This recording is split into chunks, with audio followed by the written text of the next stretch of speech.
एकाधिकार यानी कि मोनोपोली। गाइस मेरी तबीयत ख़राब है, इसलिए वजह से मेरी आवाज़ जो है वो थोड़ी धीमी आ रही है, तो प्लीज़ आप थोड़ा सा एडजस्ट कर लीजिएगा, ठीक है।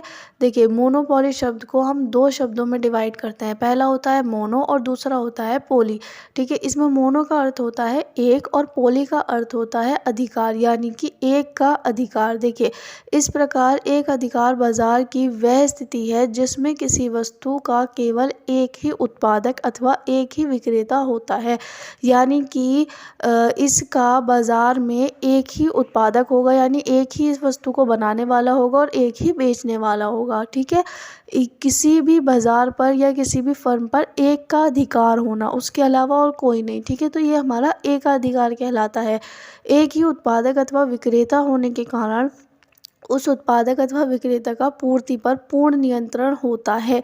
इसका मतलब ये है, जब बनाने वाला एक होगा, बेचने वाला एक होगा, तो उसका पूर्ति पर पूरा नियंत्रण रहेगा, यानी कि वो अपनी मर्ज़ी से जितना चाहे उत्पादन कर सकता है, जितनी चाहे पूर्ति कर सकता है, तो उसका पूर्ति पर पूर्ण नियंत्रण रहता है। और सबसे इम्पॉर्टेंट बात है, ये एक काल्पनिक स्थिति है, इसकी सिर्फ हम कल्पना करते हैं। जितने भी अर्थशास्त्री हैं उन्होंने सिर्फ इसकी एक कल्पना की है और इसके बारे में थ्योरी लिखी है कि ऐसा हो सकता है, लेकिन अगर हम प्रैक्टिकली देखें तो ऐसा कहीं भी नहीं है। अगर कोई ऐसी चीज़ है भी तो उसके कम से कम एक या दो बाज़ार हैं और एक या दो विक्रेता उत्पादक है, एक ही नहीं है पूरे बाज़ार में, ठीक है। तो नेक्स्ट पॉइंट है इसका, अल्पकाल में एक अधिकार फर्म को अधिक लाभ, सामान्य लाभ तथा हानि की स्थिति भी हो सकती है।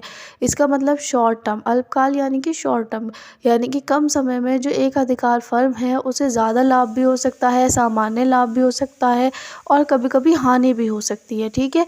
तो ये उसके एक अधिकारी फर्म पर डिपेंड करता है कि अल्पकाल में उसे क्या होगा, लेकिन दीर्घकाल में एक अधिकारी फर्म को केवल लाभ होता है, ठीक है। दीर्घकालीन में ऐसा इसलिए होता है क्योंकि एक अधिकारी फर्म के पास ज़्यादा समय होता है उत्पादन करने के लिए, तो इसीलिए दीर्घकालीन में एक अधिकारी फर्म को लाभ होता है, ठीक है। पूर्ण प्रतियोगिता यानी कि परफेक्ट कंपटीशन, ये बहुत ही इकोनॉमिक्स में, माइक्रो इकोनॉमिक्स में बहुत इंपॉर्टेंट टॉपिक है और ये टॉपिक मोस्टली ज़्यादातर एग्जाम्स में आता है, ठीक है। देखिए, पूर्ण प्रतियोगिता बाजार की वह स्थिति है जिसमें क्रेता और विक्रेता की संख्या अधिक होती है, यानी कि पूर्ण प्रतियोगिता बाजार में जो क्रेता होते हैं और विक्रेता होते हैं, यानी कि जो सेलर और बायर्स होते हैं, उनकी संख्या बहुत अधिक होती है, ठीक है। और वे समरूप वस्तुओं का व्यवसाय करते हैं, यानी कि जो वो वस्तु बेच रहे हैं और जो खरीदने वाले खरीद रहे हैं, वो वस्तुएं समरूप होती हैं, एक जैसी होती हैं, ठीक है। और वस्तु के मूल्य खरीदारों और विक्रेताओं के नियंत्रण से बाहर होते हैं।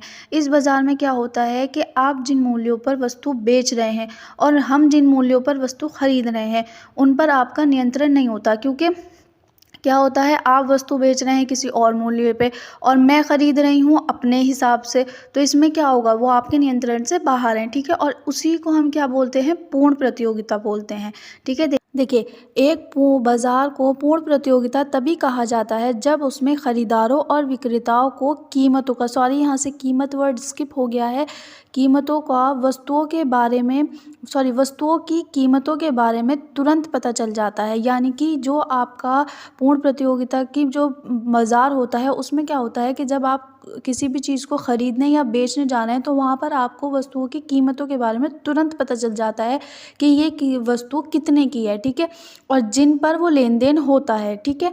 ऐसी स्थिति में बाज़ार में हर जगह वस्तु की कीमत एक समान होती है।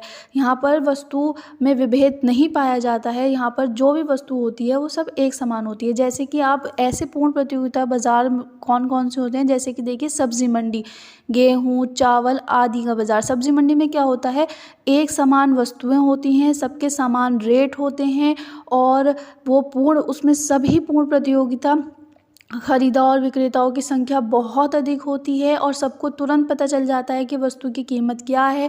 तो ये एक बहुत अच्छा एग्जाम्पल है, आप अपने एग्ज़ाम में भी यूज़ कर सकते हैं पूर्ण प्रतियोगिता के लिए, ठीक है। सब्ज़ी मंडी या फिर आप गेहूँ या चावल के मार्केट में जाते हैं, वहाँ भी यही देखने को मिलता है, ठीक है। टॉपिक है वो है ओलिगोपोली। देखिए, ओलिगोपोली जो है वो दो शब्दों से, यानी दो यूनानी शब्दों से मिलकर बना है, ओलिगोई और पोलिन, ठीक है।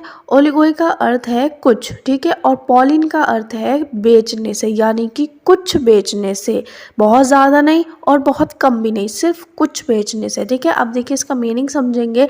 अल्पाधिकार प्रतियोगिता का वह रूप है जिसके अंतर्गत बाजार में कुछ या थोड़े से फर्म आते हैं, ठीक है।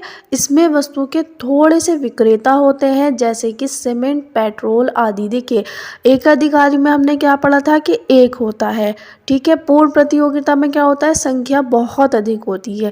लेकिन अल्प अधिकारी में क्या होता है, अल्प का मतलब होता है थोड़ा सा या कुछ, ठीक है।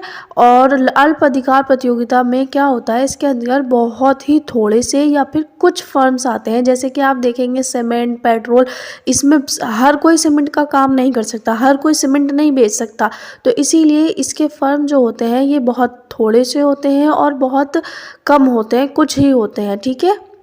ये सीमेंट का और पेट्रोल का एग्जाम्पल बहुत अच्छा है, ठीक है। आप अपने एग्ज़ाम्स में भी इसे फॉर एग्जाम्पल कर कर लिख सकते हैं। सो फ्रेंड्स, मैंने इन सभी टॉपिक की इंडिविजुअल वीडियो भी बना रखी है, जिसमें मैंने इन्हें डिटेल में बताया है, इनकी विशेषताएं भी बताई हैं। अगर आपको वीडियो अच्छी लगी हो so please like, subscribe and share. Thanks for watching.